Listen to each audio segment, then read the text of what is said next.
the thing because it might start.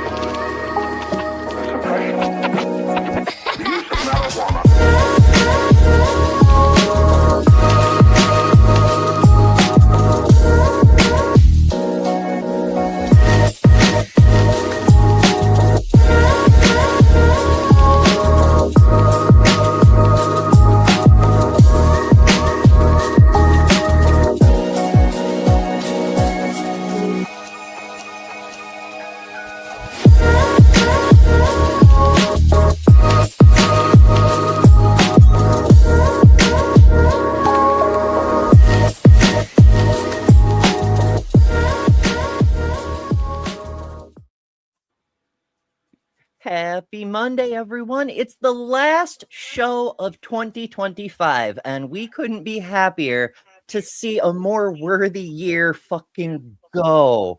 Thank you all so much for joining us while we discuss what comes next on today's Java and Jugs. Na na na na. Hey, hey, hey. Goodbye, 2025. Adios. Oh my goodness, I have not despised a year so much since the last time this guy was president. Oh my goodness. Yeah, I'm like, can I be a Debbie Downer and think he's still president this year coming up and still?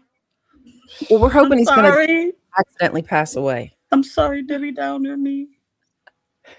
But then look who we have to be the president when he passes away. Vance? Option either. Oh. At least the good thing with that is Vance does not have the charisma of Trump at all. Not he's a chicken shit. Hey, I don't know. Erica Kirk begs to differ, though. Oh God, Erica! Oh my God, Erica Kirk. Yes, she seems. Oh my goodness, she just looked like Stanford wife. I don't even know what to call her. Like she's so emotion. A little while back, yeah, that it talked about Charlie's death, and it said so many people hated him just for his racism, his nationalism, his other assorted right-wing bullshit. But what the liberals never really appreciated was his true contribution to the world. The whole time he was keeping us safe from her. She was the real evil in the world, I guess. She had no. I don't understand. Like some of her face, she had no emotions or nothing. Like fakeness. I'm like, are you? Except the eyes. I mean, it's all in the eyes. When you introduce yourself to the American public by throwing a fucking festival for the fact your husband is dead, complete with fireworks and everything. Fireworks, yeah. Wow. I mean, if there is a heaven, then naturally Charlie would be there because his God loves that sort of bullshit. He'd be looking down and going, wow, okay, I guess she really misses me then. It's like big church. Really, like those TPUSA things I've been watching. It just looks like a mega church with the sparklers and the music and the people flying around. Like, do you guys see the stage? Using reconstructed the area where he was shot, and people were taking selfies. A staged, a recreated stage where he got pow pow. Yeah, well, that's the thing. No, say that's not so. No, they did, but that is the turning point. The September 10th, the moment Charlie lost the gun debate, was the turning point for their organization. They found it. What was it? It was another meme. It was pointing out how there were two founders of Turning Point USA, and they had two political policies. The one dude, his thing was COVID regulations are stupid and horrible, and he died from COVID. And Charlie's thing was gun regulation is stupid and horrible, and he died from gun violence. And so the response was the dildo of consequences has excellent timing. Oh, jeez. Hoisted by their own petard. For real. Also, I need to figure out how to get a dildo of consequences into the merch store. Ooh. Not a bad idea. I like that idea too. Just holding that dildo microphone. Speaking to the microphone. Hello. I think it's doable. Oh, check one, check two. Ay. So yeah, it's multiple layers of irony. It's just unbelievably bullshit. And we've seen a lot of irony this year. Like earlier in the month, a lot of us were personally dealing with some static and some bullshit, and some of us still are. It's fascinating because this particular group of cultists, their whole thing is ostensibly predicated on holding people accountable for the way they treat survivors of abuse. And one of their cult leaders they had to ignore twice, both when he told them who he is, in that he abuses victims of abuse, but also when he called for people to be held accountable for that kind of behavior. And they're just ignoring everything he says, but holding up his flag while they march around. I'm referring to a few people who showed up on AJ's show last night. If you caught it over on Skeptic Cave, and it was quite an adventure. Oh, I missed it. I missed it, obviously. Sorry that I wasn't there. Just people coming to show support and told me to stop making content. So here I am making more because, like, hey, you want to see more of my face? That's right. When someone tries to silence you, get louder. Oh yeah. There's actual science behind it. So, as all the world knows at this point, immediately after this show is another show that many of us are also on called Hot Topic. And today we're doing the history of consciousness. As I was looking into the background, because it's a very complicated topic, as you might know, one of the founders of the Black Panther Party got a PhD in the study of human consciousness. So that's neat. We know from the study of consciousness that it goes partly to how behavior works, but also partly how cognition works. That when a person tries to silence another person, it's because they're afraid of what that person is saying, and it's working. Like we learned this from one of the founders of the Black Panther Party. Get louder. Yeah. Their whole aim is just to silence people and to get people to comply and conform and be a very particular kind of whitewashed individual. Actually, individual is probably the wrong word because they don't want you to be an individual. They just want you to be one of us. Be one of Black us. Panther, the evil. Yeah, they felt the malicious Black group. Evil malicious group. The real evil. Evil malicious group. Black Panthers did so much good for this country, and TPUSA is quite the opposite. It's like counterintuitive. It really is, and it's not just the fucking color thing. Like, Black Panthers, they provided security to neighborhoods where the police not only didn't police, but actually made things worse. They fed hungry children. They provided social services. They held political movements that meant something, like showing up in Sacramento with assault rifles to make the point that if you're going to put guns above people, you're subject to the same yourself. They did so much politically, whereas with Turning Point, not only are they not helping anyone, but all of their gestures are just gestures. It's just performative virtue signaling based on the conservative version of values. It's wild how it's so exactly the opposite.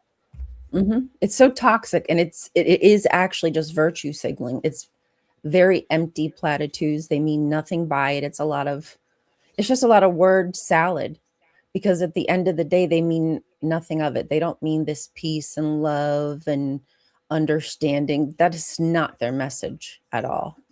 That's just the facade they're selling. I mean, they want it for a certain group of people. Yes, for a certain group of people, right? If they conform, as long as they can conform.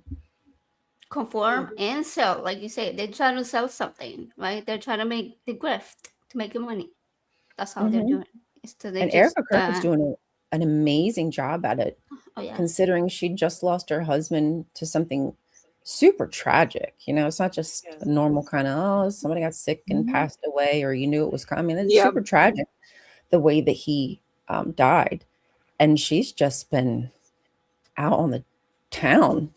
I can understand to stay busy. I'm one of those people. I would probably prefer to be doing something than nothing, but to be out and about while telling a message to women that they should want to be home and subservient to their husbands and raising their family and, you know, taking care of the house and being whatever the husband needs, you know, to basically just catering to this guy like you're his mother.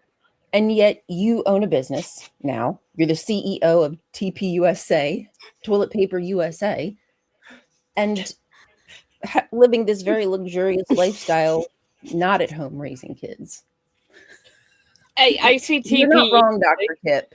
No, he's not wrong. Dr. Kip says that's unfair, Amber. TP USA is helping to embolden the debate bros. And that is literally true. In the wake of Charlie's death, there are thousands of little wannabe podcasters setting up their little tents and their little Steven Crowder debate me signs at college campuses, hoping to be the hand-picked successor, because clearly TP USA needs a man to run it. In keeping its own value. Every time I see TP USA and I run into it a lot, toilet paper is the first thing that I think of, and then I have to remember its turning points. I think that's kind of what they meant, actually, because remember, 90% of conservative politics is trolling. Like they start doing a thing to own the libs, and then they realize their base doesn't understand it was a joke, and so they just do the bit. I'm pretty sure USA is like that too. I mean, their logo is a fucking roll, you know? How could they not know? With the arrow it's telling you how you're supposed to put the toilet paper on the roll, the way that it's supposed to face. The toilet paper roll, the paper should be coming over top and over, not Thank under. you. That's right. Anybody put it under over here? Because you're gonna be disowned. I read the original patent, which I definitely for sure, because I saw it on Facebook. It don't roll right. Gotta be over. Exactly. Honestly, my grandmother used to do it the other way around, and I'm like, why do you do that? She actually had a good reason. Cats. If you do it over the top, the cats can do that thing where they're like, nee, and just empty the whole roll. But if you do it the other way and the cats try that, the roll stays up there because it's rolling backwards. I'm like, okay, fair enough. But it's still technically wrong. It is wrong. I have to fight my husband still on that one. He puts it back. Well, you know, I would be at least happy if somebody would just put the toilet paper back on the roll. I think that would just, and instead of just having to have the empty one on the roll still, and then this new one just sitting on the counter next to the toilet. Okay, that's the majority of the times. Yeah, that's most. Yeah, most I get you. Not the biggest fight in my house right now is somebody keeps using the bathroom but leaving like 2 squares on the roll. Because they don't want to change it. Squares. It's just like square. Hold on, Ryan. Hold on. Let's make you big so we can see. Okay, go. Build this wall. That's mirrored. Hell yeah. Okay. Hell yeah. Nice. Please. Thank you. Meow. Meow. Meow. Ryan speaks feelinistish. So do you I know we're talking about Erica Kirk and everything, because how can you not talk about Erica Kirk and Nicki Minaj and Barry Weiss and that whole debacle going on? But do you all do the New Year's resolutions? Do you guys ever do that? I actually wanted to make fun of that today. I mean, like, make fun of it in kind of a lighthearted way, because I know a lot of people still do it, and it is kind of like an appropriate topic for this kind of show. But also, like, I gave up resolutions when I was like 9 years old. I'm like, why am I going to wait until the new year to do a thing I know I want to do? I'll just do it now, you know? do it now. I Just do it. I've tried It's Shia to LaBeouf. do I've tried to do like New Year's resolutions. I think the one I kind of did for a while was not cursing. For a long time, I had not cursed. I'd kind of cut it out, and then I let it back in. Why? How can you stop that already? It probably had something to do with religion. Honestly, trying to be Religion. I'm trying to be a good girl. I was raised being a fucking sailor, and I ain't gonna fucking say it. Fuck Fuck that yeah. shit. Avastia lovers. The one thing I've done in my adult life that came close to being a resolution, and it's by a pure coincidence of timing, was giving up cigarettes. Because when I made the decision to actually care about my health and started changing things, I knew I couldn't. The nicotine addiction is way too fucking strong. I couldn't just stop. I had to run out of the cigarettes I currently had. And so I made that deal with myself. I will run out of the cigarettes I currently have, and that's it. That no more cigarettes, right? And the day I happened to run out of cigarettes was January 2nd. So I tried for the first, but I didn't want to make myself smoke more just to be out on the first. That's funny. Yeah, I was talking to Skeptical Scott. I was on my show recently, and he was talking about that New Year's resolutions. He's like, I give them up because I just like everybody, right? You promise yourself you're gonna go to the gym, you're gonna eat better, you're gonna do this and you're gonna do that, and then by like mid-January, early February, it's over, right? So he's like, instead, he does the one word challenge, which is the one that I posted. I think some of you replied to it, where you where you pick one word and you kind of carry it through the year, and to remind you of what you want to accomplish that year. And it doesn't give you a deadline. It doesn't give you like anything super specific. It's just a word sort of like to refresh your memory of like, hey, I want to do, I don't know, mine was wanderlust, like traveling or like seeing more places, even in town, and even a short day trip, even go hiking at the parks that I haven't been to or things like that, right? Just see something new. Yeah. It's cheating though, because it's a compound word, so you're getting 2 words in there. Okay, right. Yeah. Okay. Smart. Cheater. I think I chose healthy. Yeah, I think something I've been trying to do over the past since forever. But I do feel as though I've gotten much better as I've gotten older at making better choices for myself. Right, and that's the thing. You just pick the one word, and it doesn't mean, oh, I'm gonna go to the gym, all month or 5 days a week or something. It just means like you're gonna introduce things that are gonna make you healthier, whatever way that looks like throughout the whole year. And so just by choosing that one word, you just remind yourself of that. Yeah, I think that works really well. Tone and an aim. Yeah, it's almost it's not like manifesting in that silly woo-woo way, but it's like helping you to focus, and so more of your things will serve that end if you think about it regular. Like put a big old fucking post-it right on your computer monitor so it's with you all day, every day, or at least every day you're at your computer monitor. AJ, in your case, if you're actually out doing the thing, you won't see the reminder because you're away from your computer. I just tattoo it on me. I'm kidding. I do have a New Year's resolution that I think I'm actually going to be able to live up to this year. No more dogs. I don't need any more dogs. Okay. No more dogs? No more dogs. I've got 3 of them. I can't handle another. I don't know. Never say never. Oh, don't. I'm like, you know what happens when you say stuff like that? I'm going to end up with like 10 by December. The dog distribution system is going to be right at your door, my friend. You shouldn't have said anything. It already has me. There's an open highway to your home, Lila.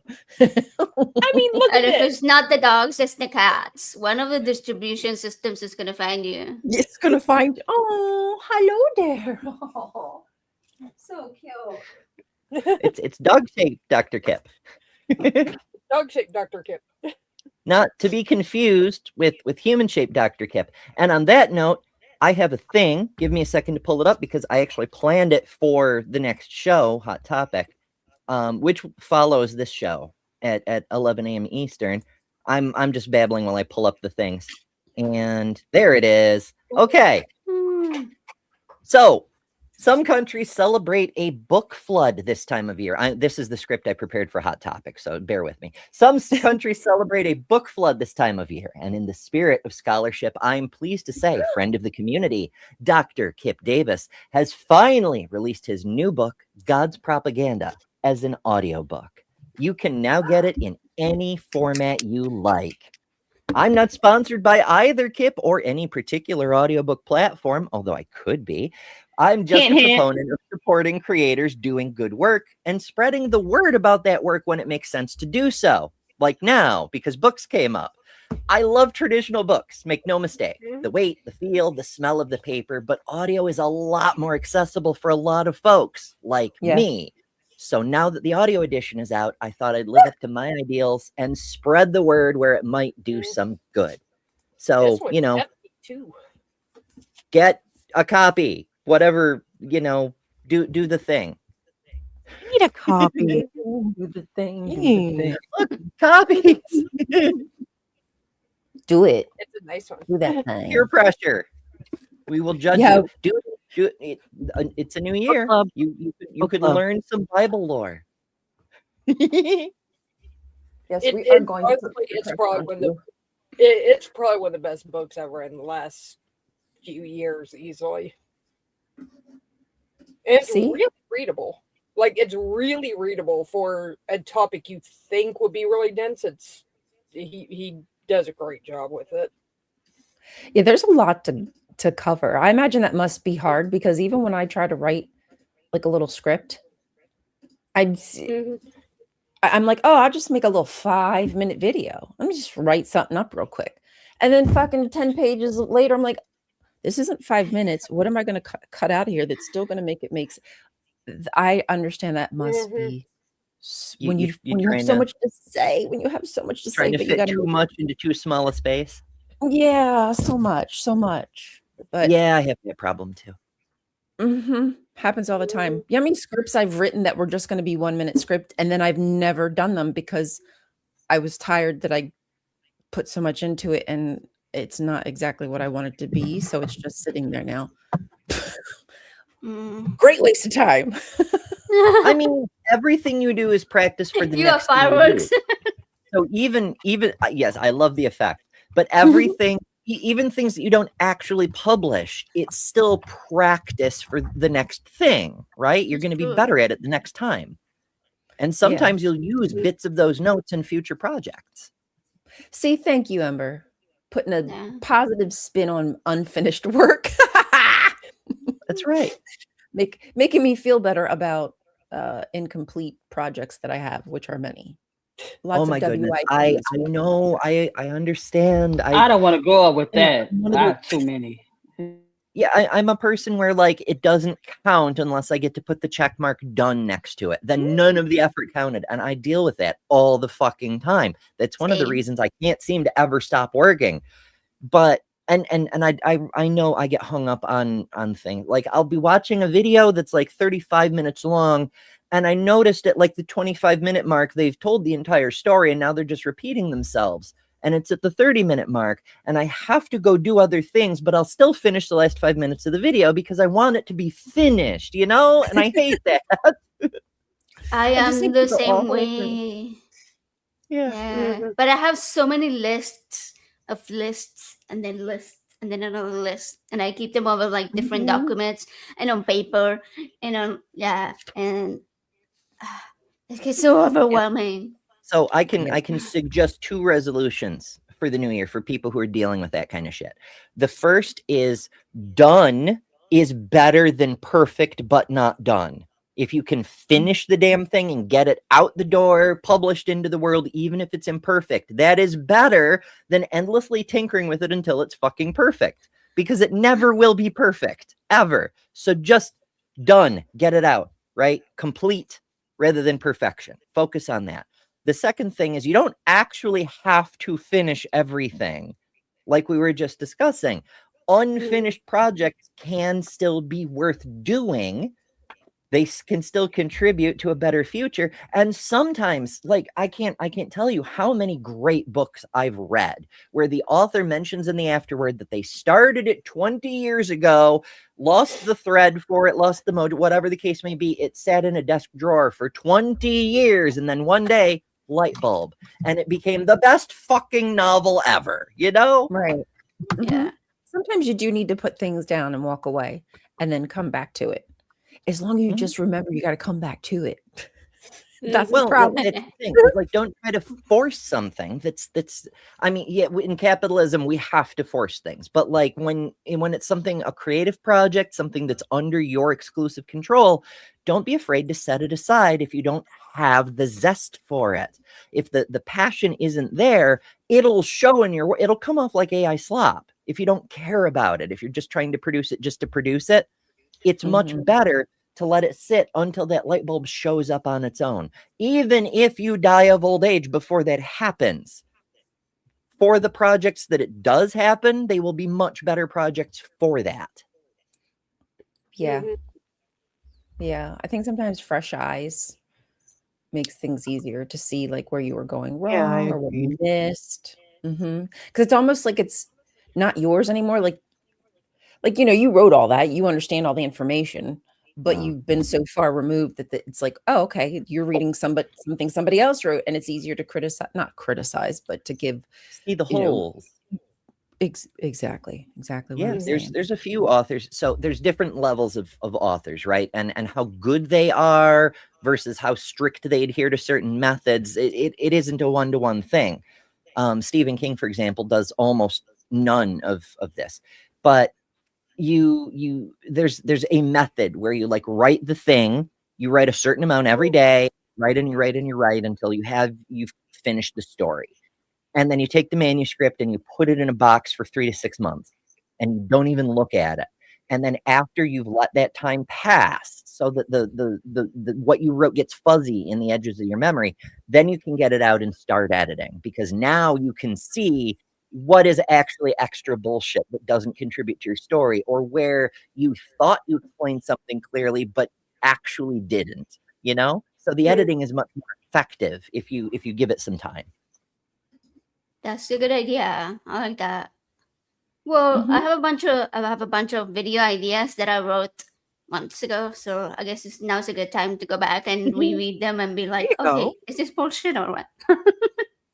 So we're gonna make it 2026 a year of more creativity and being louder. We're only half an hour in, and we've got some good goals so far. Let's see if we can I solve agree world with all hunger of that. for it. I think that being louder is a necessity right now, and adding more voices to the chorus as well. Like, I do wish that there were other channels who use their platform like more wisely to bring more people. Oh my goodness, Give them some voices, but whatever, that's what it is.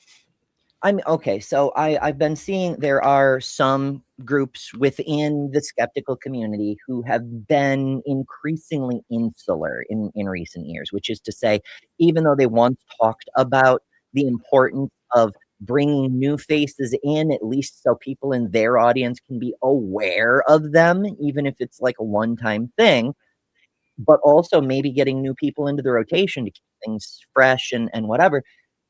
They've steered away from that because of various, let's say, traumatic events, but on the organizational level, like they bring someone on not knowing that that person had said something really horrible and it caused drama for the organization. Right.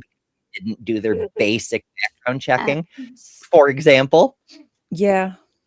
Other cases where a person like a permanent host, and then there was an issue with one of the behind the scenes people, and it created a personal rift that caused drama on the channel, and eventually that person had to leave the channel.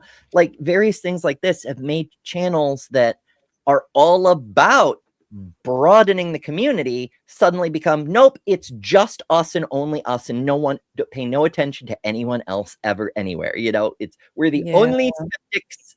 We're the only true skeptics. Yeah, it's like bad experiences just taint the whole well. And trust me, I think we've all can say we've been burnt at some point in our lives. But I just hope that I don't want to ever be jaded. Does that mean that maybe I'd be a little more careful and decisive when it comes to bringing somebody into my circle? Absolutely. But I think that we should learn lessons instead of Yeah, just changing our hearts and that's changing our goal. true. You know, I don't Yeah, know. you don't have to Yeah. overreact like a fucking toddler and be like, it's all or Right. nothing or whatever, you know? It's not like, Hot. So I have a question. Sorry. oh my goodness. I was going to say, as somebody who currently has a toddler in her household, toddlers are better behaved most of the time. Right? They know it's hot. They ain't gonna touch true. it. Damn. Throwing fits, like if you're not 100% with me, you're fucking my enemy and all this bullshit. But it must be said, some of these organizations have started to take their first steps into trying to bring more diverse voices into their sandboxes. And while it's horribly slow, it's painful to watch, I do have to give them props for taking steps. So there's that. That can be another thing that the community can aim at in the new year. And it's, I mean, I get it. It's a difficult thing. Like, I started out trying to highlight new creators as I came across them on my channel. That was one of the things I wanted to do. Even that Because webpage you set up was a big help to me. I found a bunch of creators. Hell yeah. Your list, I'm yeah. glad it was helpful. Yeah. Thank you. Even little me. Me too. Well, the size doesn't matter. That's a thing I keep trying to. It drives me crazy. I don't know about that one. The big channels are like, oh well, you're not big enough. You're not a benefit to me to put you on. You won't draw an audience, kind of thing. And I'm like, that's not the point. Like, look at for example, on some of the ACA shows. Some of the regular hosts either don't have channels or have very small channels. It's not the size of the channel that determines your ability to contribute. It's your personality and how you interact with the subject matter and the audience, There is one of my most favorite guests that I've had on my show, Felicia. She doesn't even have a channel. She doesn't want to make content. She just like hangs out on Discord. And I saw her, I think it was on Helen's show, maybe. And I was like, I gotta have her on. And she was awesome. So like, yeah, you don't even have to have a channel or anything to be like a really powerful voice or have awesome stuff to say. Oh, for sure. I mean, like, take Jenny Morgan, for example, who, we all recently saw on Purple's 48-hour Christmas marathon thing. She popped in several channels. Granted, her lack of mic discipline drives me fucking crazy. But when it comes to advocacy, she's a very powerful voice. And she may have started a channel and I'm not aware of, but the last time I heard, she doesn't even have a channel, Like, she just shows up and does advocacy. Yeah. Okay. So we're still speaking about goals for 2026, but we didn't hear from Jess, Lil, and Kelly's one word. One word. 2026. One time. Very No, few I said my goal is no new I'm dogs. fine. Hold on. Who? What? Both of your talker. Who? Sorry. I put down motivation. Okay. Motivation. That's Got it. That's good. Well, where will I get that from? We shall see. You gotta find You. fuel. From deep down, Kelly. And we're going to cheer you on too, Kelly. So that counts, right? I'm tempted to write down sanity because I would like a little bit more sanity in my household, but I don't think that one's going to happen. Sanity. Oh, that's a hard one. What about you, Jess? I think so. I'm gonna put myself out there and say anxiety, honestly, because I think that's what's stopping me from releasing more content, leaving my attic of loveliness and just going out and doing things and being part of like community. And I've got so many atheist things near me or within like an hour of me that I really should be more involved with, I think. And I want to make an active effort to deal with my anxiety over crowds and people and socializing and doing all of that. And I want to put myself out there and just kind of help if I can help and go from there. I had such a hard time with that when I first started. Like, I didn't think that I was sort of worthy of making content, that nobody would want to hear what I had to say. And the same thing was like my anxiety about being around people in person, because my hearing is a lot better when I am on the computer, right? Because I'm connected directly, everything's quiet. I'm like more able to listen straight to the one person that's talking. I have my subtitles at the top, it's a lot of more assistive Yeah. features that I have, right? Easier to And so in focus. person, yeah, if it's like right, if I'm like at a conference, or if we go to like a meeting in a restaurant or somewhere that's very loud, I had really bad anxiety about not being able to keep up with the conversations, and like people would think, oh well, she's kind of dumb or kind of weird, or doesn't talk very Right. much. And so it's like I had a really hard time with that, but people were so freaking welcoming.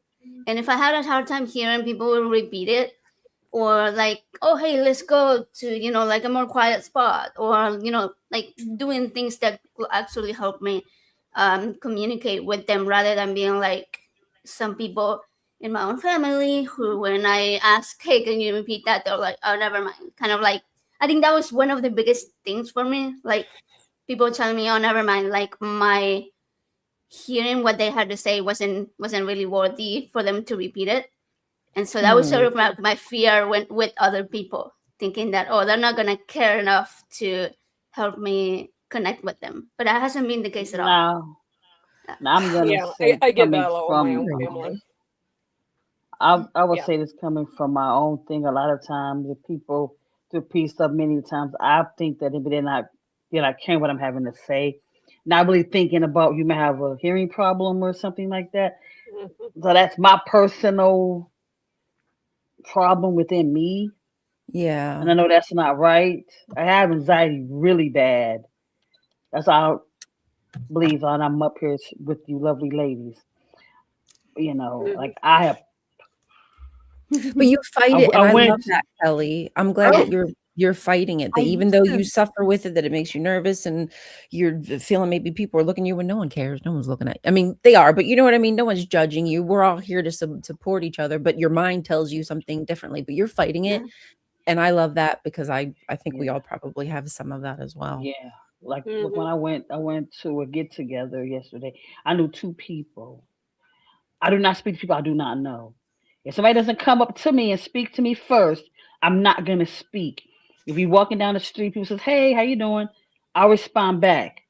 But I've never will speak to somebody first. It's how I am. When I'm at a Black non-believers event, I put myself out of that box because I know what they're there for. So I speak to them. Only that situation. Anything else? And people are like, Kelly, why you not saying nothing to nobody? I don't know them. Kelly. In some ways, I kind of do the same thing. Like I'm very uncomfortable talking to total strangers. For various reasons that have to do with trauma, but that's not important. But when I'm at like an official function, like an event for a nonprofit I'm involved in, or the Comic Con I run, or whatever the case may be, I can set my own stuff aside because I'm like, they're not here for me. Me. They're here for the chairwoman of NocoCon. They're here for the Yeah. speaker at this event. So in an official capacity, I can be like, okay, so here's what you need to know, on that level, and not be all hung up on the my personal level. Yeah. When people come up and they'll say, "Hey, this is like when Lisa did with you and me. This is my friend Kelly," and that's how we connected. So that was different. But if you just want me just to go in the wild, people, oh no, I'm not gonna do that. I know No. that I was actually thinking that. I'm like, that's how we met. Is Mandisa was like, have you met my friend Kelly? And I'm like, did you just Barney Stinson us? Now look at us. Yeah, He kind exactly. of did. It's a match made in heaven. Okay. Oh goodness. But yeah, that was actually the first time I've met Mandisa in person too. So she could have done the Oh same thing. wow. Hi, have you met Mandisa? I should do that Oh at the next event I go wow. to. I could just walk up to people That's and be like, funny. "Hey, have you met Ember?" I vote I'm for going this. to Yes. introduce you to a friend of mine. Me. Her name is Ember, and you're going to love her. Gotta do that thing where you're And I like, oh, my that friend was over one of there my thinks they're highlights. cute, and then you run over there and you're the friend that thinks they're cute. Me? Now I have to meet Lil and Ryan in person. I know we're gonna have to all make sure we Yeah. get together at some point at some atheist thingy Well, or you something. know, if not to Job go and back to Jugs. the audience size thing, but if the collective audience of the show gets large enough, some of these atheist events are going to start demanding to have a Job and Jugs live, like just a live show on the main stage kind of thing. They're gonna It demand it. happens all the time at I'd Comic be Con. down for that. Like Hint, hint, hint, hint. yeah. So if y'all want to help with that, there's a very easy way to do it. You can push the YouTube buttons, whatever channel you're on. You can hit the like, you can subscribe to that channel, and most importantly, the share button, because that's the only way to get these videos in front of other people. The algorithm sure as hell isn't going to do it. Oh Lord Jesus. So Oh, send the us to people who might enjoy this kind of content, but also send us to people who would hate this kind of content. That red hat uncle who thinks women shouldn't be allowed to vote, Ooh. piss him off. Fuck him. He'll give us a lot of interaction, Yeah. a lot of algo boosting. And even if you don't like the content, just hit the down button. It's still an interaction, right? Oh, hey, Leave a comment. I'm telling an us how much atheist. women I shouldn't love be you, allowed to Esther. make content. Where you been, Esther? Yeah, I love you, Love Esther. you. We love Woohoo. you. It's good to see you. Esther's always live. So if you're, oh, I want you're you not on my subscribed- show one day. Yeah, you should do that. I'm Would be a not good. familiar. that would I'm be gonna have to good. go subscribe. Yeah, She's amazing. she is. She discusses a lot about evangelicals in like different countries in Africa and like pastors who are doing crazy things, sexual things, just weird stuff in front of their church, or stealing, all those kind of scandal type stuff. Yeah, it's lots of fun. Cynthia just had her on her channel that. recently. On the Roots Matter, Oh, Cynthia McDonald. Yeah, she was just on her channel. She was also a guest on in the Cut, the Black Non-Believer channel a couple years ago when I first when I first branched off to become affiliate leader. She was the one of the first guests that we had when I came on. Mm. But yeah, she's amazing. Yeah, Esther's cool AF. So make sure you're subscribed. Do it. Right. I mean, That's I, your- I haven't checked out her content yet, but I will take your word for it. And Yes. that means Your New Year's resolution: find more atheists. Subscribe to Esther. Subscribe to Esther. That's the first one. Boop. Done. okay. And There we go. all One thing right. I Now did we do have during that added. marathon, I subscribed to everybody that was in the marathon. I've been trying to watch some of their content. Some I already was subscribed to, but it was I think others there's I probably was like not. 5 to 6 people I'd not. Didn't heard of. know, yeah. Mm-hmm. I should go So through and I'm do the gonna same go look thing. there. Yeah. Then I got a membership to the Rabbit Atheist. So I'm like, let me watch them because somebody gifted me a membership. Oh yeah, that's Oh, Ed fun. Raby. He's a trip. I've never. Yeah, I was like, let me watch them because I just got a free membership. Yeah, okay. So I've updated the website that Ryan mentioned earlier with the list of creators. And there's Esther, the Afro Atheist. Yay. And you can find something like 100 different channels that now I'm not going to say you have to subscribe to all of them. These are all channels I wish I'd known about sooner because we never tell each other about other channels. Like, hey, you should go check out this channel. It's always, oh, hey, Ember, you finally found this channel. Why the fuck didn't you tell me, Titan? So I've made a list. All the channels I wish somebody had told me about sooner. Esther's on the list, and you can also find all of us on that list. All of the Job and Jugs hosts, and our This side is respective the side you need to be paying attention to. This is the best side right here. Yep. The highlighted side. Those are the best content creators. So yeah, do find all of that. I should clarify for anybody who doesn't know, betterthanember.com. All the stuff is there. The creator stuff is the creator tab. The Ember store I talk about, where we have the Java and Jugs on a mug. It should be a Java jug. I don't know, whatever. Designed by Jess, that's in the store. And if those sell so that to the point that the producer sends me money, then that money will go to Jess because it's her design. We also have a fundraiser for RAIN, the Rape, Abuse, and Incest National Network that helps domestic violence victims and others. There's a, what is it, a shirt? I don't have my links on this software. There's a beautiful but model over there. Yeah, there's stuff that isn't just like, even though it's the Ember store, it's the point is there's things that go other places in there too. I'm bad at talking. It's early. Well, Hey. we are here for the tangents. Yeah. Nice, There's Spoopy. science and spooky. Happy Monday. It says, how the fuck did you not know about Esther? Because like I was just saying, no one tells other people about other channels. No one is saying, hey, you should check out this channel. It has really cool stuff and you might like it. That's why I made a list, because no one tells them anyone else. Now you were told. Okay, I also did not know about Esther, and I just subscribed. So yeah. I met Esther on Skeptic Haven, I think, years ago. Oh yeah. Oh, Okay. cool. I didn't know that. That's nice. Long time ago. I feel Esther, like I've met Esther. I didn't know Esther had a channel, because that's another thing we don't do. And I maybe it's like considered a faux pas, but like when we run into each other in other spaces, like on say Skeptic Haven, for example, we don't often go, hey, I'm also a content creator, this is what I do, because it feels all self-promoty. But if we don't say so, then other people don't know, you know? Mm-hmm. gotta spread the word. Isn't the best form of advertising is just word of mouth? Isn't that what the MLMs say? It's what they say, yes. I guess we've been under the same rock, Ember. I was also under Cozy rock. Same here. Don't worry, we'll get you out of the rock. I was not under a rock. You I was knew. not. I knew. Kelly knew. For once, I knew something that the rest of y'all didn't know. Finally. Yes. Finally. Me and Ryan were woke. You know a lot of stuff the rest of us don't know.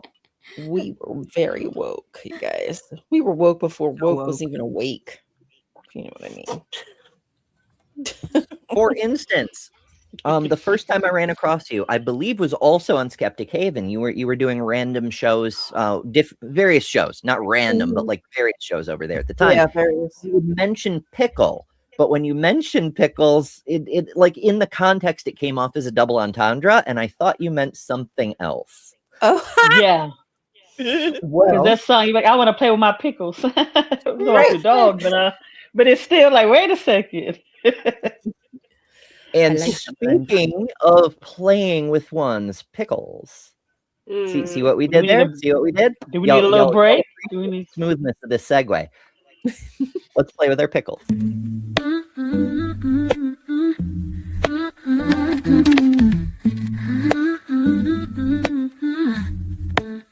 Sometimes I chill or hang out at the bar, but I never stay long or go very far.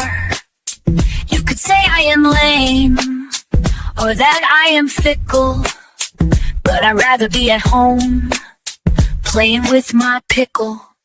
That's my dog, she's a big deal. That's my dog, let's keep it real. Don't take offense if I don't answer the phone. Instead I'm loving on my girl and giving her a bone. People call me a dud, like a busted missile. But I'd rather be in my bed, petting my pickle. That's my doggy, she's a big deal. That's my dog, let's keep it real. That's my dog, she's a big deal. That's my dog, let's keep it real. It's not that I don't like you or wanna hang out, but if I had to choose, never was there a doubt. If you need to feel good, in fact it might tickle, you should come to my house and wrestle with my pickle. That's my big deal. That's my dog, let's keep it real.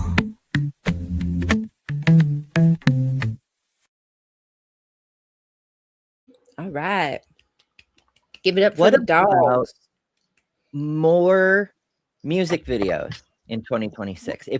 If we combine forces, we could probably produce enough clips and shit that we could do a whole show without ever actually having to be on camera. We can just go from music video to music video or whatever. We probably could at some point, like if we just needed a day where we, for whatever reason, it was a Monday and none of us could be here, we just have a recorded show of all of our of just clips. Java and Jug clips. Several like the ACA shows this week were all like replays of like the best 5 calls of the year or some shit, you know? Like we could do that too if we really wanted. Like TV shows used to do that all the time. Like when they needed a week off, they were a week behind in their production. They either rerun a show from earlier in the season or they do like a best of clips thing, depending on how much money they wanted to put into preparing the missed episode. Yeah. It's funny when you're at the season or the part of the show where they're, you know, you've gotten through so far that now they get to do that rehash thing for whatever reason. Maybe they're being judged in a courtroom, and so they start reliving all of these events from past TV shows. It's like, oh, okay, it's one of those shows where they're basically going to spend 1 or 2 minutes with the actual person, and the rest of the show is just going to be clips of stuff we've already seen. Not that I mind those shows, but you know, every once in a while, you just, oh, it's that time in the show's life, the life cycle, where now they have enough shows behind them. Well, time to watch a new show because this one's just about run out. Oh my goodness. What was it? Maybe I can't remember exactly which show. It may have been Scrubs, it may have been something else, but they did a show making fun of clip shows where they would like it was just a setup after setup. Like they'd each get like a one-liner that would set up a flashback. And so the actual new content in the show was like 15 lines and the rest was just clips. The characters would be like, remember that time, and then they do it, you know. I guess it saves some money and maybe even production time. I mean, probably, but also like doing it in a self-aware way specifically to make fun of that format. I mean, yes, it's also lazy for the same reason, but it's a valid point because it had been getting so overdone in the television production industry. Like soap operas, my fucking gods.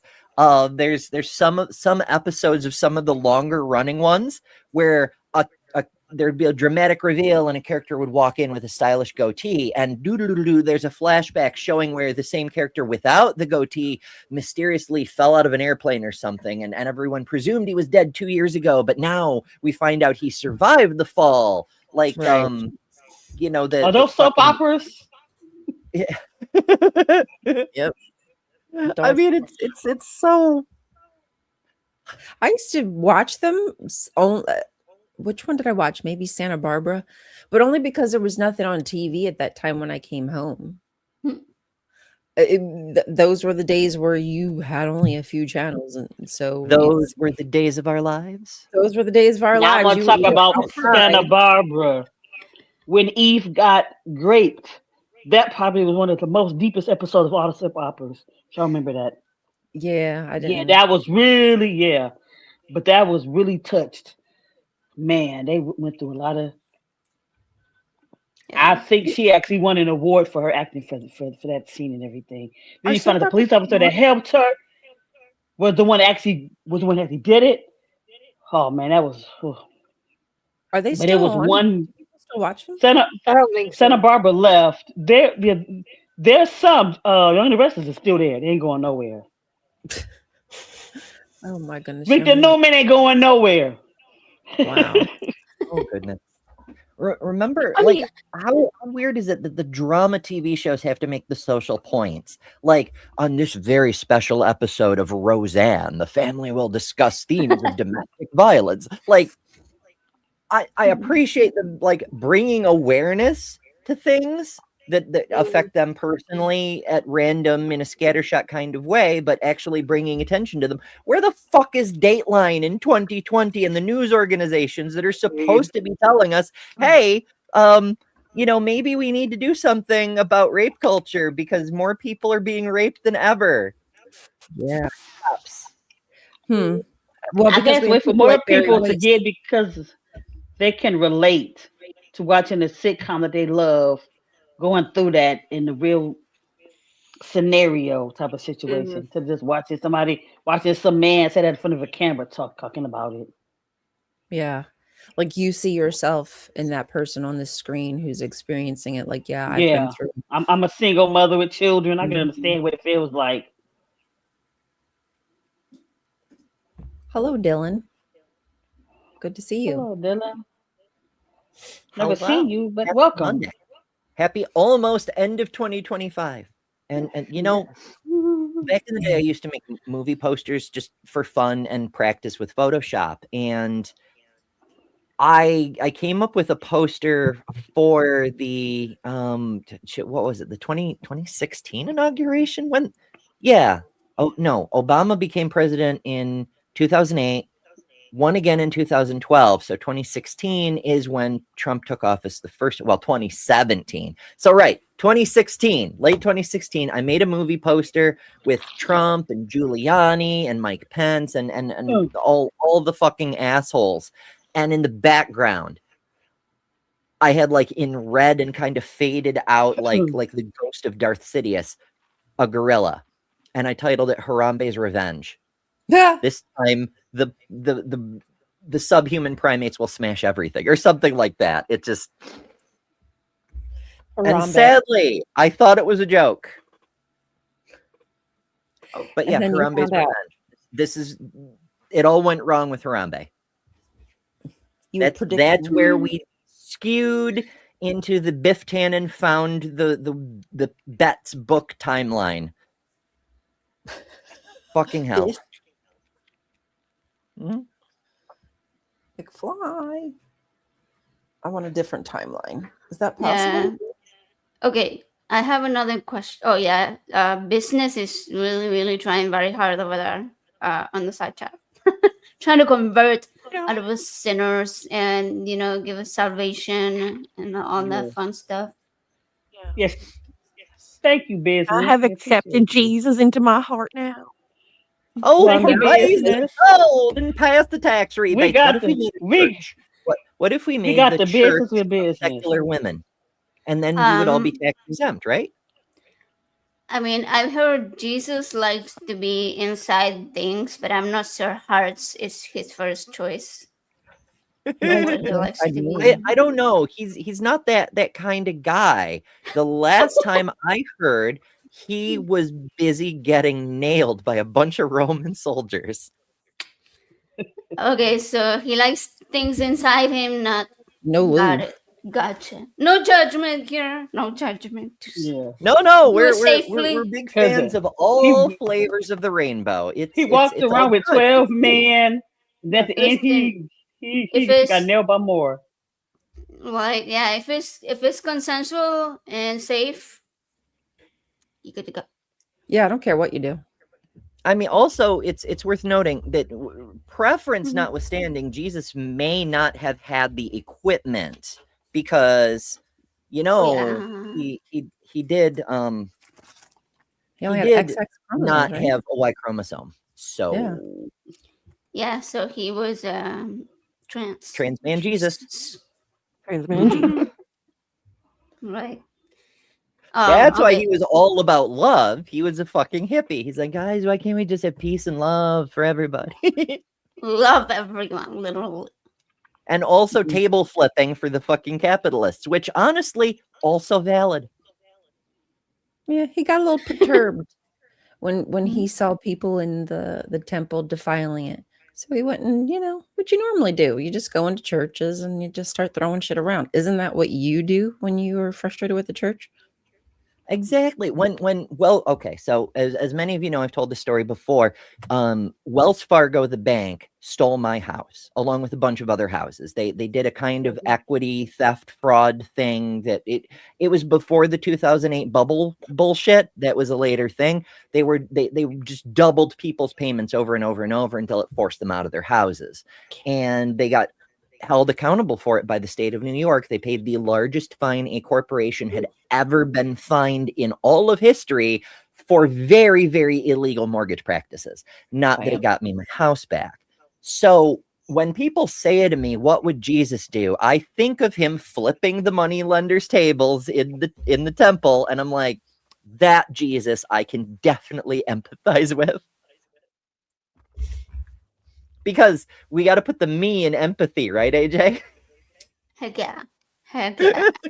You always gotta make it, about it's somewhere in there. If it's not about you.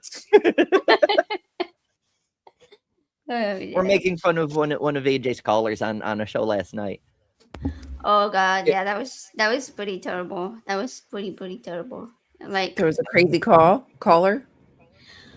Yeah, basically trying to debate how well it was a whole ass mess of a call, but there was this part where all of a sudden atheists are terrible people, and because the other host Erin and myself were saying that we are empathetic people, that we don't need a child to die in order to be inspired to help other human beings. He was like, oh well, but like I can't have empathy unless something happens to me.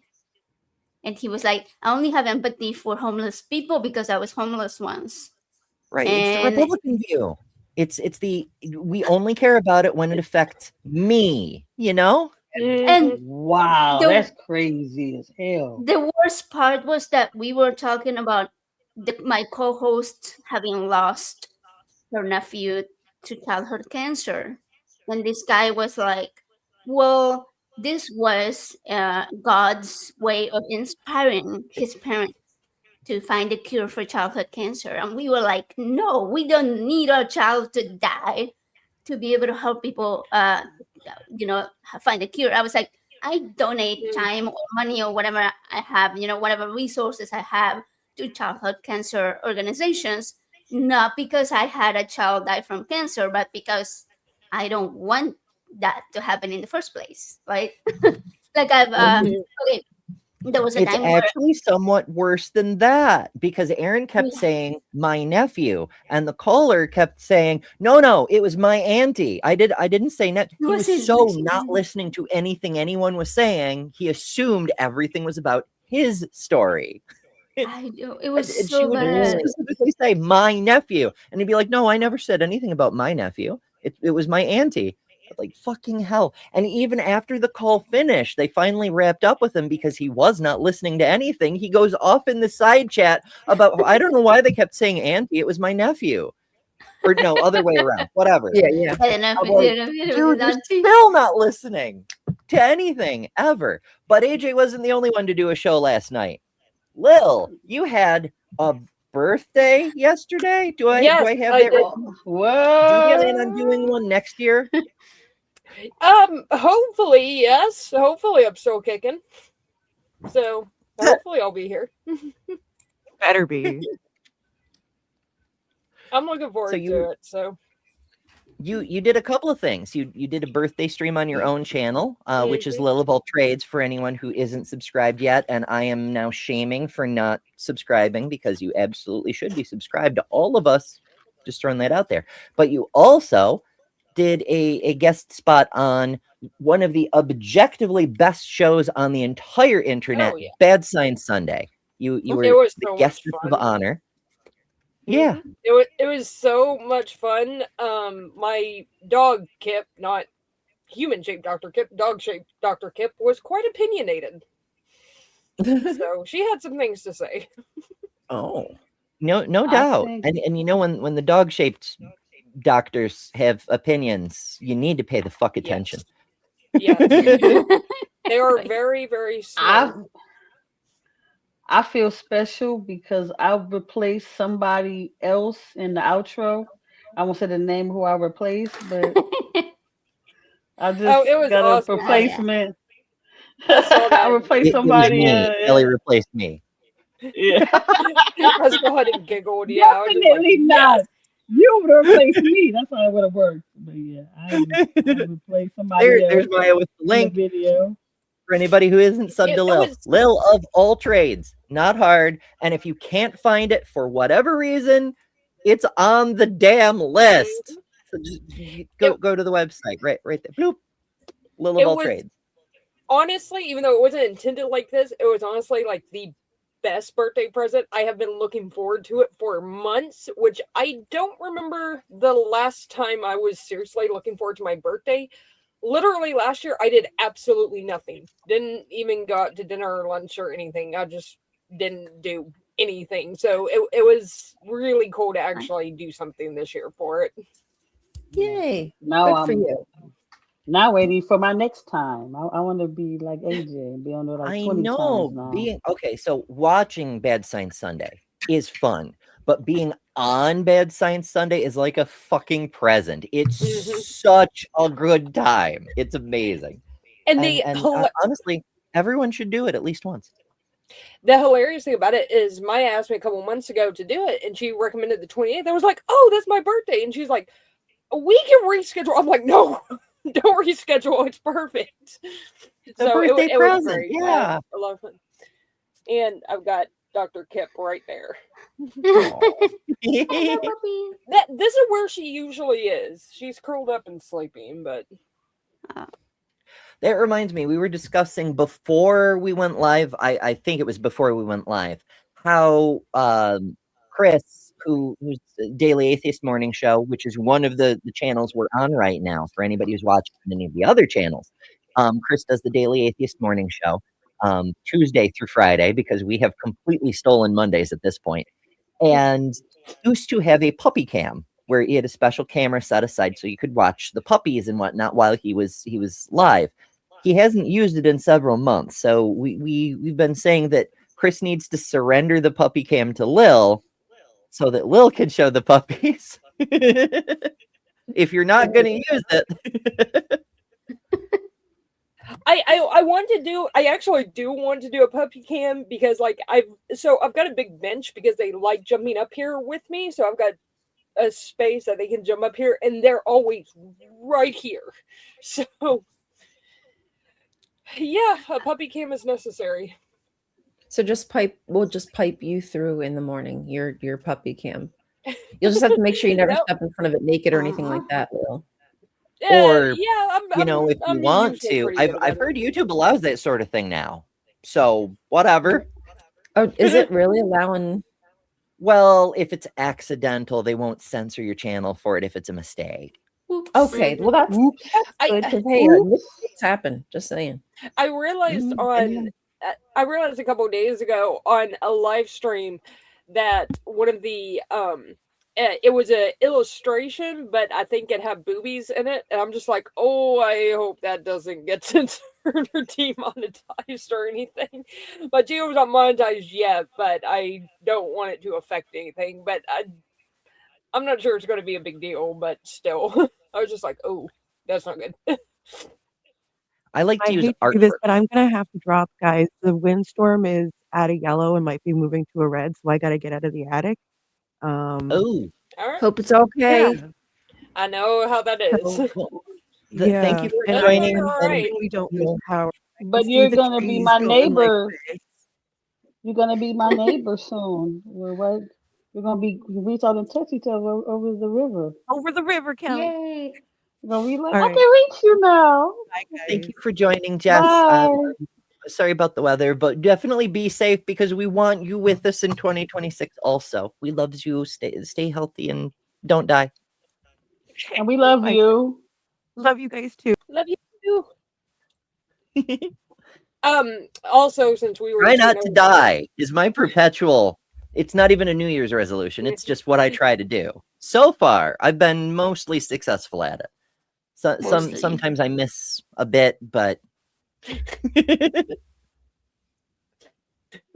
oh my goodness. So it's Just blows Jess's me away. coming I know out she's day. hot, isn't she? You know, so some of us have to come out of the closet. She has to come out of the attic. That's true. Oh, that's a good one. It's an adventure. Oh my Yeah. goodness. But yeah, lots of the country. That's another thing. Are we going to have a world next year? Because it seems like the weather severity is upping faster than even the most catastrophic predictions anticipated. Like we were getting stuff like, oh, by 2050, sea level gain will reach a certain point that we start to lose cities, or in some cases, entire fucking countries. There's a Pacific island nation that is being evacuated because there will be no island in a few more years. The whole nation just won't exist. And you know, we're looking at that kind of stuff, but we're getting like hurricane winds just sweeping the continent over and over. We're getting heat waves and intense cold waves, like intense deadly cold waves and just storm after storm. Like the weather is completely out of fucking control. I mean, in fairness, the weather has always been out of our control, but it's become chaotic and irregular in a very destructive way. And if this continues, which is to say, the current pattern not only doesn't normalize, but continues to get more chaotic, how much longer will we have humans to experience weather, do you think? I do not know, yeah, but I trust the scientists, and I trust that we're having a greater effect on the planet than people are willing to admit, or just because they don't care. It's probably the bigger problem. They don't care. Yeah, I mean, we have we can trust the scientists. Science generates answers. It tells us what's happening and things we can do about it that are likely to be effective. And then we just not do anything with that information because our politicians are much more interested in chasing all the Latinos out of the country, you know? Yeah. They're the real problems. Or crossing out information. Latinos are the real problems. Yeah, or because they don't think they're gonna need this earth for much longer, and you know they have eternal life somewhere else. So like, who the fuck cares about this house?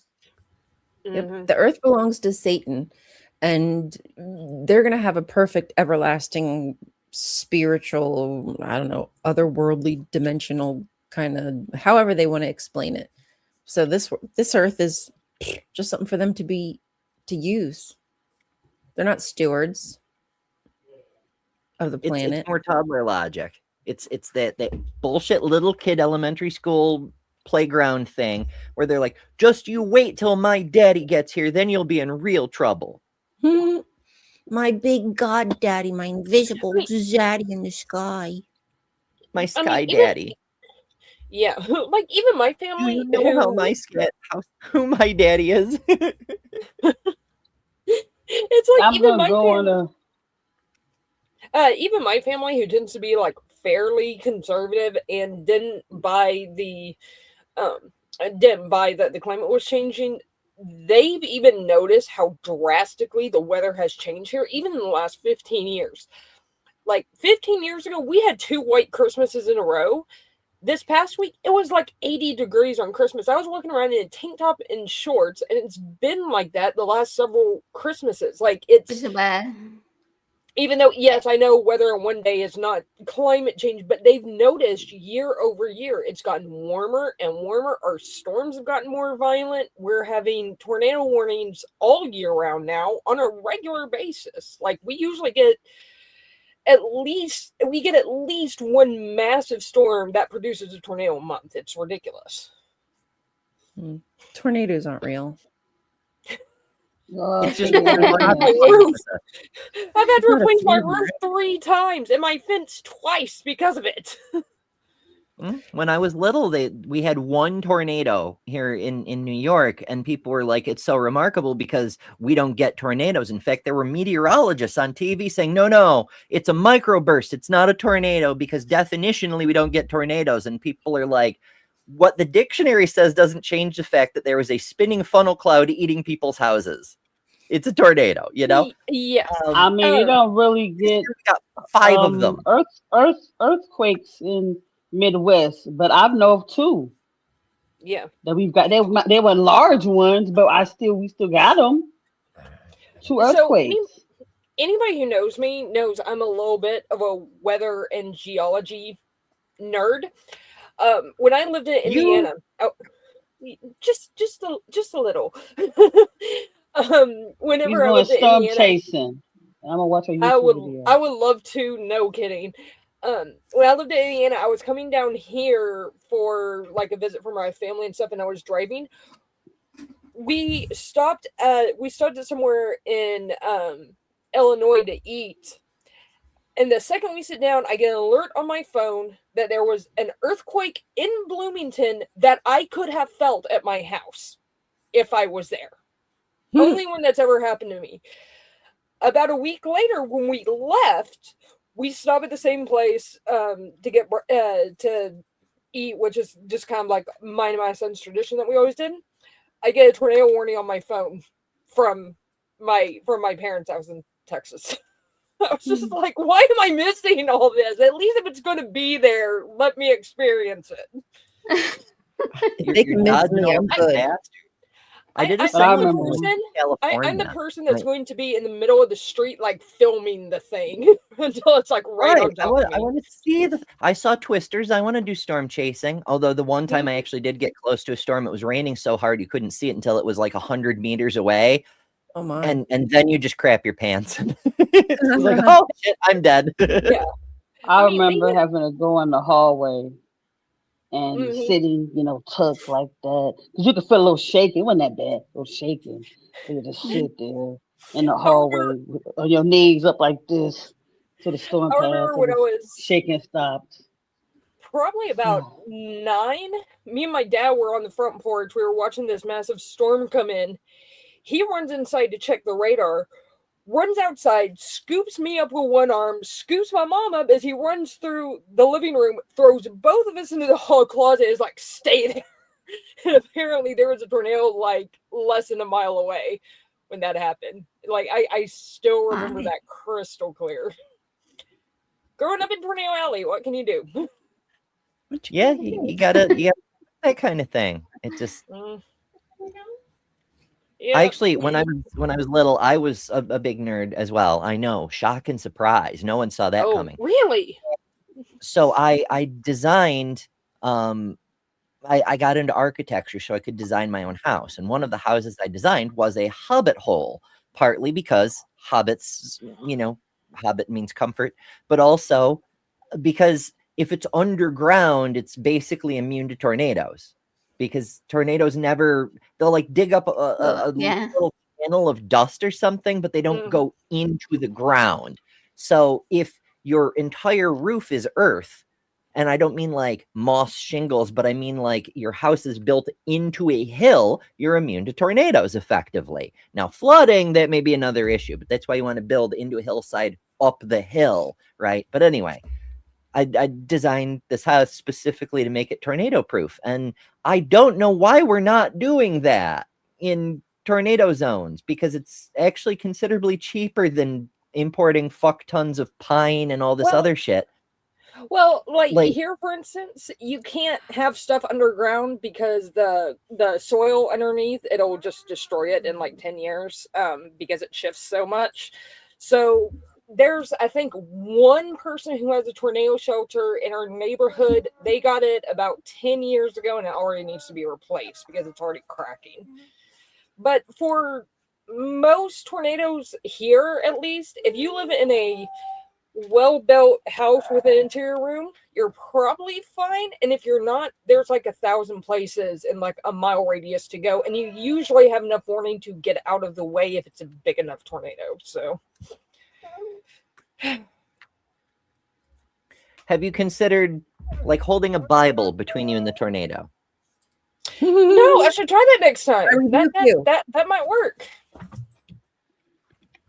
And the miraculous thing is, everything will be destroyed but the Bible. And that will show you how wonderful God is. Version of the Bible, because I've got to make sure to get that right.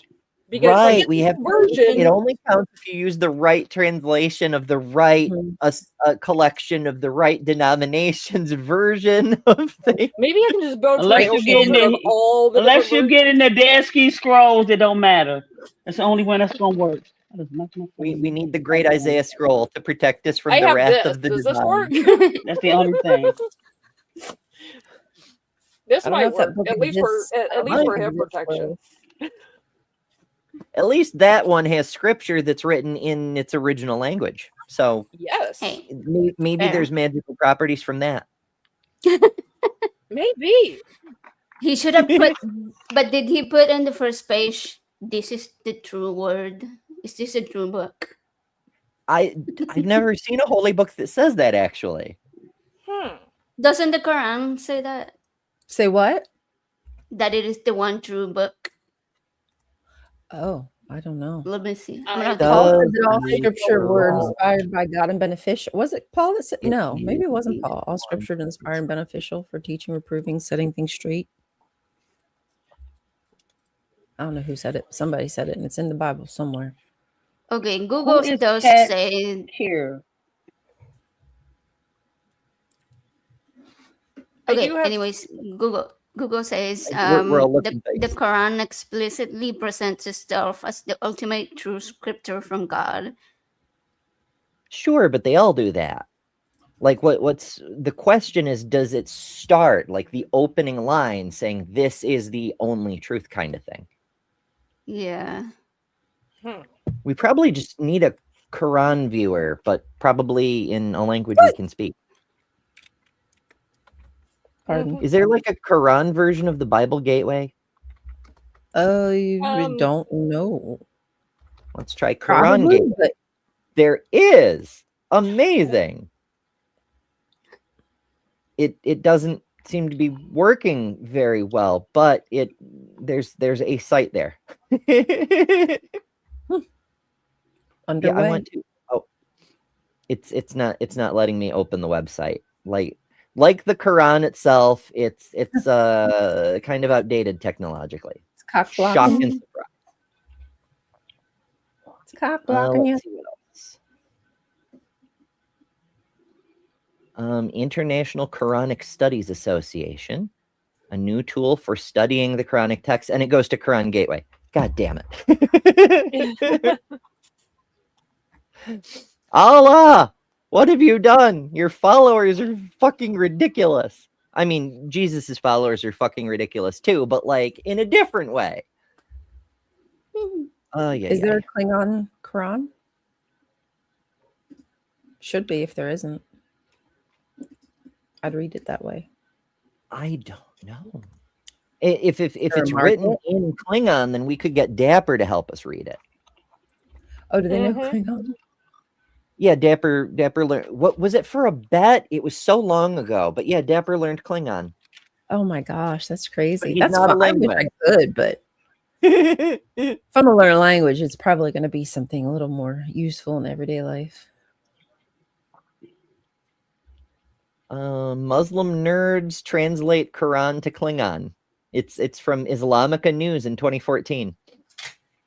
Wow, Amazing. there's a market for everything. There's a niche for everything. I mean, well, the important thing is that there's fans of Star Trek in every group of humans. In every Mhm. galaxy.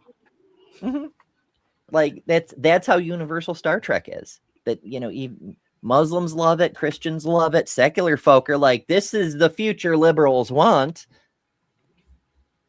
Like the only people who hate it are like illiterate people who wear red hats. They're like, oh, socialism. Look at everyone with equal rights and healthcare. What a terrible future.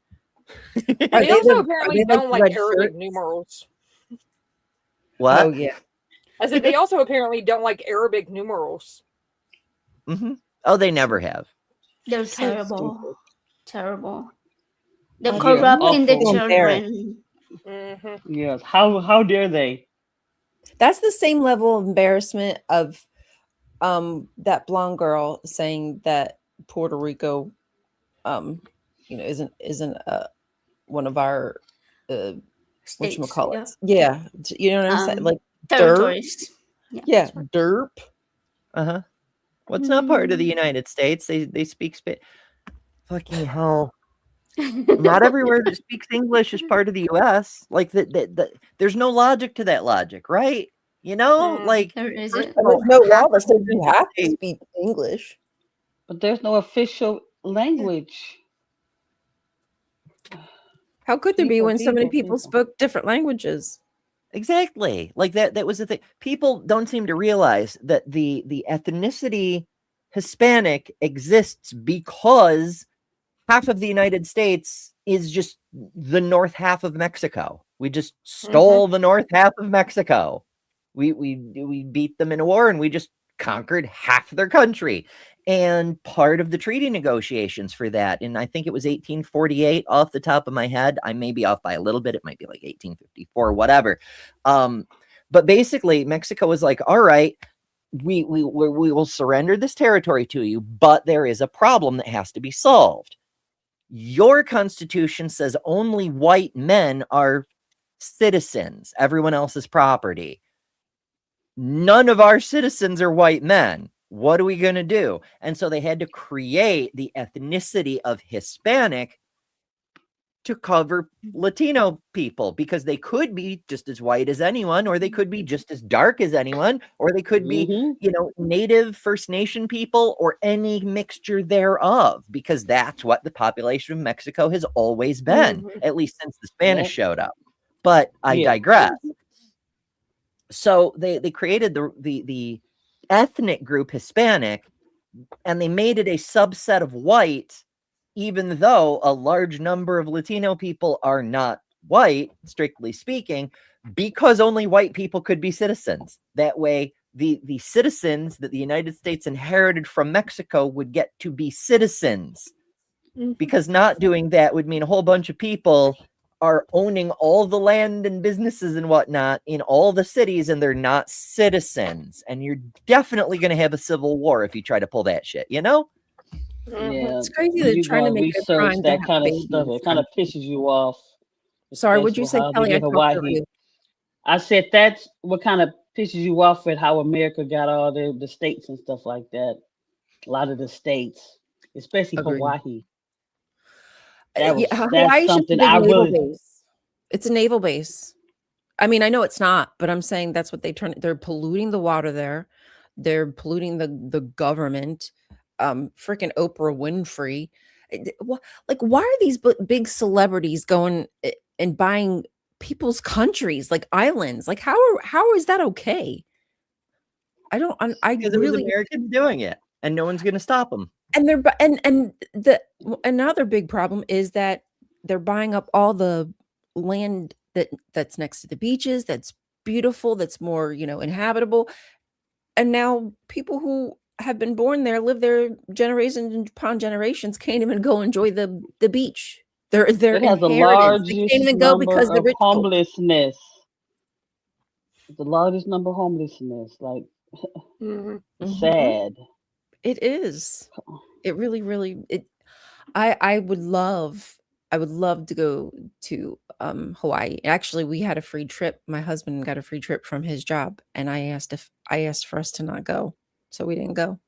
I just couldn't do it. There was water shortages between the Malibu fires. I mean, I was like, this is not it. Why would you even schedule? It was a work thing. Why would you even schedule Hawaii as a place to go when they're going through this tragic event? I wouldn't want to And go you're to just the gonna put main more- island. Yeah. Anyway, sorry guys, long tirade there. Yeah, I know. No, you're good. I be getting that way too when it comes to that. Yeah, but Mhm. Hawaii, I mean Hawaii, Puerto Rico, we treat these places as if they're just Property. fodder. Tourist spots. Yeah. What Just they tours, say, right? they are That's frozen garbage. What that man say? The Trump comedian said the traveling garbage in well, the that's sea or right. something. He said stupid. Like how they put it, but it was some. He basically said Puerto Rico was a pile of garbage. That was it. That's I mean, a majority of the people from his administration talk about other countries, unless they're something to gain, right? Like they're going to get some kind of trade off. See, every other country is just some kind of third world or Marxist. They're just an enemy of ours that we need to be mindful of or watch. Like, Well, oh it's man, it's you just see funny Here everybody you when as got. an enemy, even your they own call a people. country a shithole country because those shithole countries don't have travel restrictions placed on them by every other country. The U.S. does. So Mhm. The irony Mhm. and audacity of making it difficult, uncomfortable for people to travel to this country for even simple things as tourism, but business, what have you, and be unsafe. Like they would want to do that. They want to come here for the freaking FIFA crap, knowing that the ice is just going to be standing outside waiting. What? Uh-huh. You're going ground to come or here to Come walk on. into a trap and be I- sent to CCOT? Get out of here. they're so preoccupied with effort. Like there's people who do have legitimate business who will not come in person. They're like, no, we have to figure out how to do a Zoom meeting now because they're so preoccupied with their political bullshit that one of the things that TSA is pushing is you have to surrender your DNA so they can run a karyotype so they can determine if you're a trans person with a passport that doesn't match your genetic identity. And like they're so obsessed. You have any Whoa. idea how much a karyotype test costs? And they want to do it for every single foreign person? Holy shit. But let's Wow. talk about how much money Doge is saving.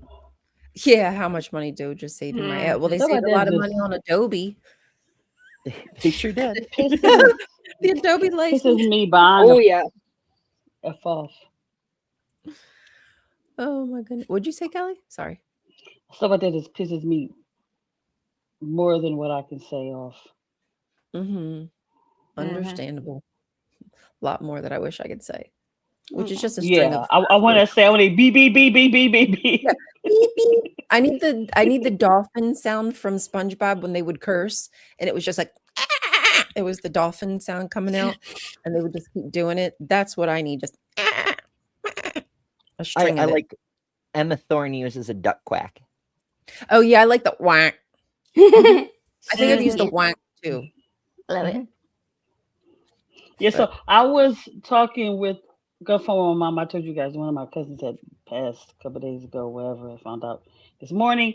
But anyway, so I don't know how me and mom got talking about the different but stutter, the different presidents and stuff like that. And so I was like, I'm gonna say this, but Franklin Delano was not the greatest president everybody thought that he was. What? And so my How mom dare? got How dare. angry. My mom got angry. We talking about Eleanor and that she had an affair. I said, well, he did too. And then I was talking and I was like, what different was he with how he did the Japanese with how we did the Arabic American community? Well, they bombed Pearl Harbor and that's why he did what he did. I said, but he picked on people that were citizens for years here. He didn't mess with the Japanese in itself.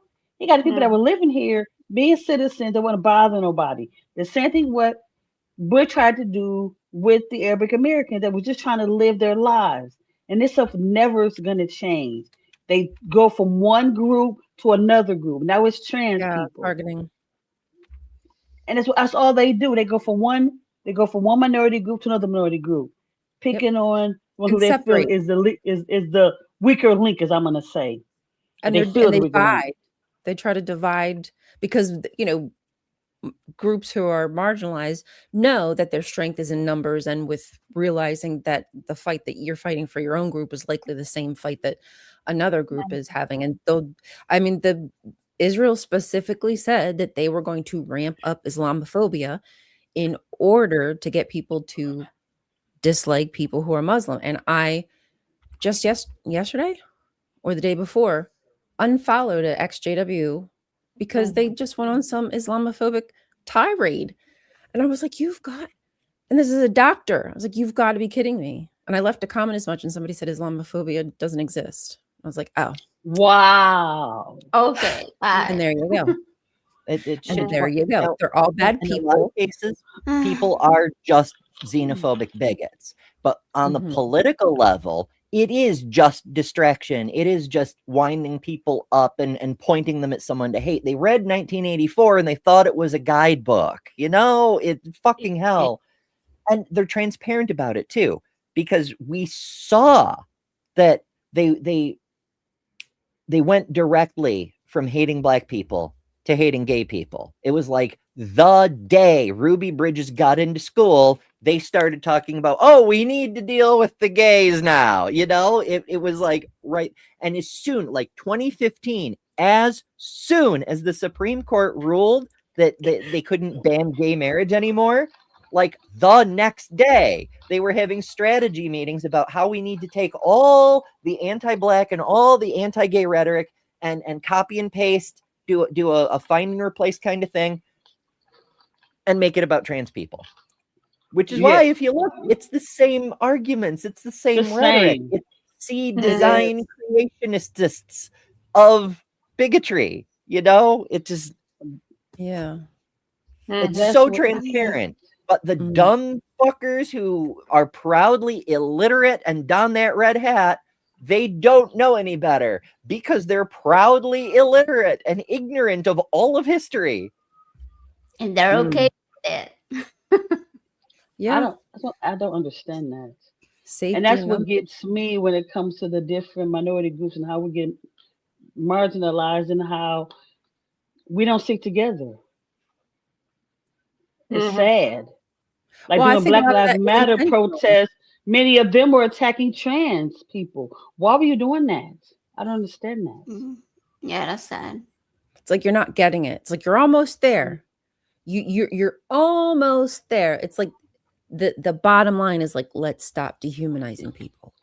Can you get to that bottom line? Can you realize that like that's not helping the situation by just directing the heat to another group of people? That's really what you want to do. You want to take the heat off yourself so you can point it at an even smaller marginalized. Like that's absolutely fanatical. Right. Like Maya says, what was that movie? Hold up. What she said? Hold on. Okay, go ahead. Sorry. Yeah, Maya says it's a little facetious. They don't have meetings for that. Idiots just find the same talking points compelling. Partially true. What I'm referring to with the meetings is the think tanks, the propaganda mills, like the Manhattan Institute or Mass Resistance or whatever the fuck that group in Houston who made up the trans people in bathrooms thing, which was actually just repurposing Phyllis Schlafly's what if gay people in bathrooms thing, you know? It's there are people who get paid to come up with this bullshit, and they do have meetings, and they just throw all of it at the wall and see what the idiots go chasing after. It's professional red herring development. It's all rich people. Like behind all of the think tanks and the lobbying groups, it's people with a lot of money who just want to, I don't know, take from the people who've gotten them the wealth that they have. They're workers, the everyday people. They want more power. It sadistic. Like they must be absolutely sadistic to have all you have and then continue to you see an 18-year-old boy, which was fucking Charlie Kirk, and decide you want to pump millions of dollars into him because you like his rhetoric, because he's divisive. Wow. And then people tout that, wow, Charlie Kirk, he built this from the ground up. Oh, honey. He got an influx of cash. He was flush. Anyone with millions of dollars could make like a good business or, you know, use terrible talking points to come up with a think tank or organization like Turning Point. give me a break. There's nothing special about any of these people other than they're attached to some kind of rich mouthpiece or zaddy, if you will. It's paying them the big bucks just to spread their hatred.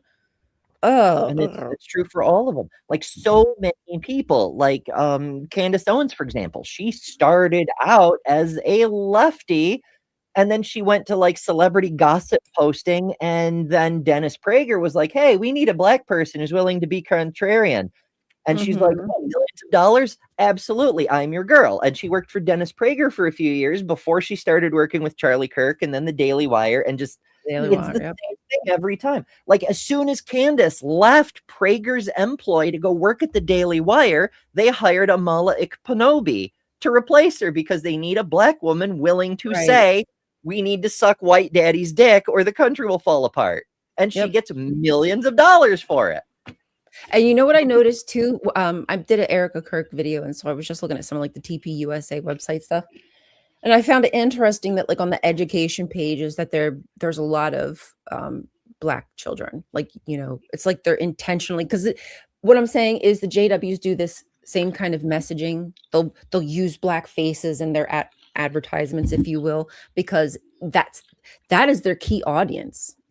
Honestly, they're starting to bring in more people of color into their group than any other group. Why is They that? understand that representation does matter, no matter how much they bitch about woke. They complain about virtue signaling because to them that's what they're doing. They're just virtue signaling. They're like, Right. "Look at It's us, actually we're fair. inclusive. You see yourself in our ads. Come be with us. Come give us your tithe money and shit." It's fucking like they say every accusation by the conservatives is a confession, and it's so much more true than we ever fucking Yes. believe. I can't believe that I mean, I know why I didn't get it at first. It's just the level of gaslighting you start to internalize, and you think that you're like, it's all my fault. The reason this bad stuff is happening is all my fault. And they're so wow, they're so good at that, aren't they? And you just ignore the problems because it's obviously just your fault. Like freaking abused, like an abused person. What could I do better? Well, I mean, that's also partly because they have a large degree of control to our education system, our media, our entertainment, etc. And so they've created this echo box in the culture. I mean, from the ground up, from education, they're making people dumber on purpose, because the dumber people are, the more susceptible they are for those red herrings, The for those grooming. distractions, for the bullshit propaganda they're peddling, the outright lies they're peddling. Christians are being slaughtered in Nigeria. We have to intervene militarily for some reason. We have to bomb people to save them. Don't you guys know that if you drop bombs and murder innocent people, that's how you save them? You can thank Texas for that one. Ted Cruz started that stupid rumor. It's a fucking dumbass. I really wish I understood how you can bomb yourself into peace. That concept is technically, if you bomb everyone, there will be peace. There will be no more violence. Okay. Yeah. So I guess that's okay. Well, then they got billions of more people they've missed. We're working on it. We all got to take a number. They're doing it slowly through our food and not letting us get vaccines. Right? Remember the Georgia Guidestones? How it said you have to reduce the population to like 500 million? They're working on it. Oh yeah, I'm sure. They have to do it carefully though, because like they figured out that you can't just release a disease vector and hope it kills only the poor people. That doesn't actually work out for you, because it kills at random. It doesn't kill enough people, and it does kill some of your special people who are differentiated by having larger bank accounts. Yes. Yeah. It's so fucking collateral damage. Yeah, collateral damage, and justifies the means. Yeah. As long as people are dead and suffering, then God's work is done. It's God's will. They say money is the root of all evil. Do you suppose that's also kind of original sin in a symbolic way? Because it seems to be that it's love of money that like is justifying all the bullshit. Well, if it's then the church needs to stop asking for money, and we need to start taxing them MFers. When we said eat the rich, we were talking about the churches too. Yes, honey, I'm talking about big box church. Y'all need to be eating Yeah. bite by bite. Let's start chomping and chewing. Let's do Those it. Swallow churches with that are swallow. converted stadiums. Yeah, because it I seems like mean, the smaller churches are do more than what the bigger churches do. yes, because I think they're more organic. They're more local. They care about the people, the Yeah. outreach. But these big churches, it's all about the prosper gospel. If you give, you will get. So give, give, give. And all the root of your problems in your life is because you're not preaching Come enough, you're on, not get praying that. enough, you're hanging out with the wrong people, you're not focused on your Bible stuff. Like they'll just give you, it's like the worst pep talk in the world. You can do this. Get You your got get this. your $50 Wow. blessing.